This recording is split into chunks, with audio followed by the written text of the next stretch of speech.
এই বৃষ্টিমুখর সন্ধ্যা একটা কথা মনে পড়ছে, ঠাকুর তখন খুব ভালো অনুকূলচন্দ্র পাঠশালাতে পড়তেন বাংলাদেশের পাবনা জেলায়। সেরকমই এরকম বর্ষা হচ্ছে, ঠাকুর পড়তে গেছে, তখন ইলেকট্রিসিটি ছিল না, প্রদীপের আলোয় কেরোসিন তেলে আর যে আলো জ্বলছে সেই আলোয় পড়াশোনা পড়তে গিয়েছে। পড়তে বসেছে, মাস্টারমশাই রাস্তায় বেরিয়ে আছে। বেশ কিছুক্ষণ পরে মাস্টারমশাই ক্লাসের মধ্যে প্রবেশ করেছে, সবাই বসে আছে। মাস্টারমশাই বারো অনুকূলচন্দ্রের দিকে রক্ত চক্ষু নিয়ে বললেন, কিরে অনুকূল, তুই সিগারেট খেয়েছিস? আমি শুনলাম। ঠাকুর নির্ভীকভাবে বললেন, না মাস্টারমশাই, সহপাঠীরা দিয়েছিল, আমি খাইনি, আমি লুকিয়ে রেখেছি খড়ের মধ্যে। সেই যে মাস্টারমশাই সেই কথার সত্যতা প্রমাণ করার জন্য এক হাতে বারো অনুকূলচন্দ্রকে ধরেছেন আর আর এক হাতে এই প্রদীপ, মাটির প্রদীপ নিয়ে চলেছে। বাংলাদেশের ওই মেঠো ঘর দিয়ে বৃষ্টি হচ্ছে, ঝিরঝির করে বৃষ্টি থেমেছে, এইরকম অবস্থায় যাচ্ছে। যেতে যেতে হঠাৎ করে দমকা হওয়ায় এই প্রদীপ নিভে যায়।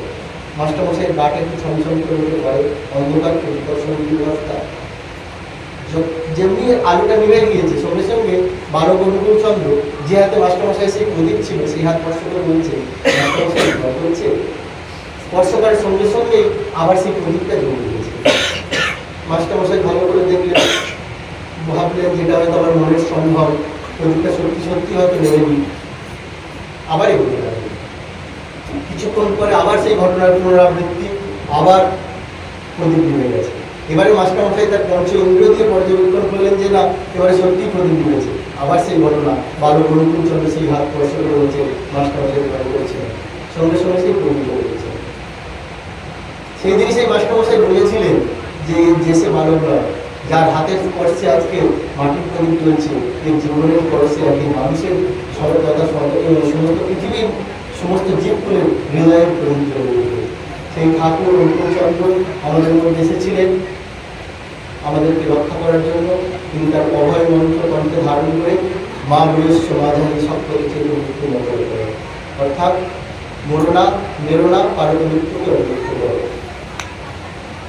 ঠাকুর একদিন পাড়লারে বসে আছেন, একজন বিশিষ্ট গুরুভাই তিনি এসেছেন।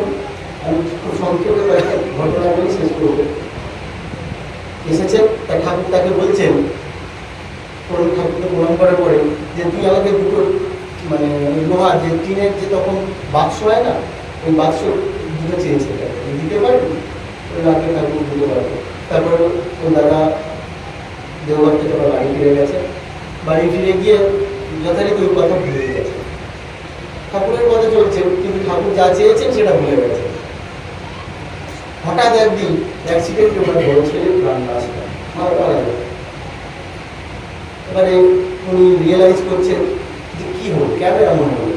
এরকম করতে করতে হঠাৎ করে উনি অনেক আগে ওনার ছেলের পুষ্টি তৈরি করেছিলেন, সেই পুষ্টিটা নিয়ে এই যে জ্যোতিষ দাদা করেছিলেন সেই জ্যোতিষ দাদার কাছে গিয়েছেন। জ্যোতিষ দাদা দেখে ছুঁড়ে ফেলে দিয়ে বলছেন, আপনি মরা ছেলে পুষ্টি এনেছেন কেন? আর এই পুষ্টি নিয়ে আমি কী করবো?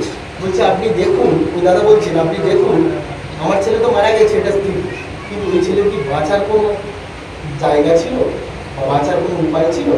তখন ওই দাদা ভালো করে বর্ণনা করে বললেন যে আপনার ছেলে বাঁচার একটাই মাত্র পথ ছিল, যদি আপনি বা আপনার পরিবার থেকে কোনো পবিত্র ব্রাহ্মণকে লোহা দান করে থাকতেন, তাহলে আপনার ছেলে এই বিপদ, এই মৃত্যুকে জয় করতে পারতেন, তার মারা যেত। আর এখন বর্তমান আচার্যদেব যিনি আমাদের, তিনি তখন আমাদের সবার প্রিয় বাবা আচার্যদেব, তিনি বসে আছেন। আমাদের ডক্টর স্বরূপ চক্রবর্তী, আপনারা সবাই নামগুলো শুনে থাকবেন, এখন চিত্তরঞ্জন হসপিটালের আছেন, সার্জারি ডিপার্টমেন্টের হেড। ডক্টর স্বরূপ চক্রবর্তী অনেক লাইন পড়েছে, সেই লাইনের পিছনে ডক্টর স্বরূপ চক্রবর্তীটা দাঁড়িয়ে আছে। আচার্যদেব তিনি তার পাশে যারা থাকেন তাদেরকে বলছেন, স্বরূপদার পিছনে আছেন, ডেকে আনেন। ডেকে আনা হয়েছে। স্বরূপদাকে একটা অনেক পুরনো তামার কুমণ্ডলী দেখিয়ে বলছেন, স্বরূপদা আমাকে এরকম একটা তামার কুমণ্ডলী দিতে পারেন? তো চাকরি দিতে পারে। তামার কুমণ্ডলীটা স্বরূপদার হাতে দেওয়া হয়েছে।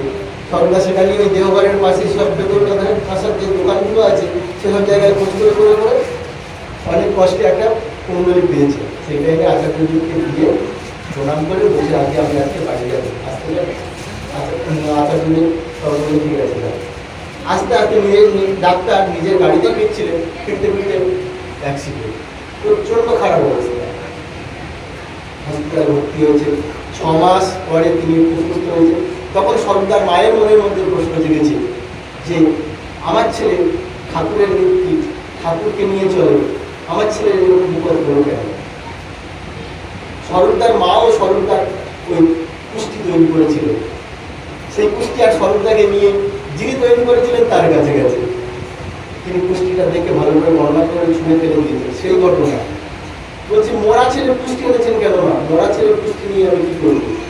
মা বলছেন আপনি কি বলছেন, এই তো আমার সর্ব বাবার পাশে বসে আছে, এর পুষ্টি আপনি তৈরি করে দিলেন, আপনি বলছেন মরা ছেলে? সঙ্গে সঙ্গে সেই জ্যোতিষ দাদা তিনি আবার ওই পুষ্টিটা নিয়ে ভালো করে বর্ণনা করে বলছেন আপনার ছেলের বাঁচার একমাত্র উপায়, আপনার ছেলে যদি কোনো পবিত্র ব্রাহ্মণকে আমার কুণ্ডলী দান করে থাকেন তবে আপনার ছেলে বাঁচতে পারে, নাহলে বাঁচতে পারে না। দেখেন এই হলেন আচার্যদেব। ঠাকুর বলছেন দেবদেবতা হাজারো ধরিস, আচার্য জারিষ্ট নয়, স্পষ্টতর জেনে রাখিস জীবন চলায় বিহার কর, জীবন চলায় বিহার কর। আমরা এই আচার্য পরম্পরাকে পেয়েছি, ঠাকুরকে পেয়েছি, ঠাকুর রেখে গেছেন আমাদেরকে অভিভাবক বিলীন করে যাননি, এটাই আমাদের পরম সৌভাগ্য। ঠাকুর এক জায়গায় বলছেন যে জীবন পাত্র ভরেই যদি জয় অমৃত করবে পান, আবার বলছি জীবন পাত্র ভরেই যদি জয়ের অমৃত করবে পান, শীঘ্রই করো তোকে গুরুর পায়ে অর্ঘদান। নিজেকে যেমন গীতাতে আমরা মহাভারতে পেয়েছি ভগবান শ্রীকৃষ্ণের কাছে অর্জুন যেমন নিজেকে সমর্পণ করেছিলেন সেই রকম সমর্পণ করতে হবে। তাহলে ওই যে আমরা যে 7 লুডু খেলি না, যে 99তে গিয়ে আবার একে ফিরে আসি, আমাদের জীবনে একে ফিরে আসার কোনো জায়গা থাকবে না। আমরা কিন্তু এগিয়ে যাব, আমাদের জীবনে দুঃখ আসতে পারে, দুর্দশা আসতে পারে, কষ্ট আসতে পারে, কিন্তু বিনাশ হয়ে যাওয়ার কোনো চান্স নেই।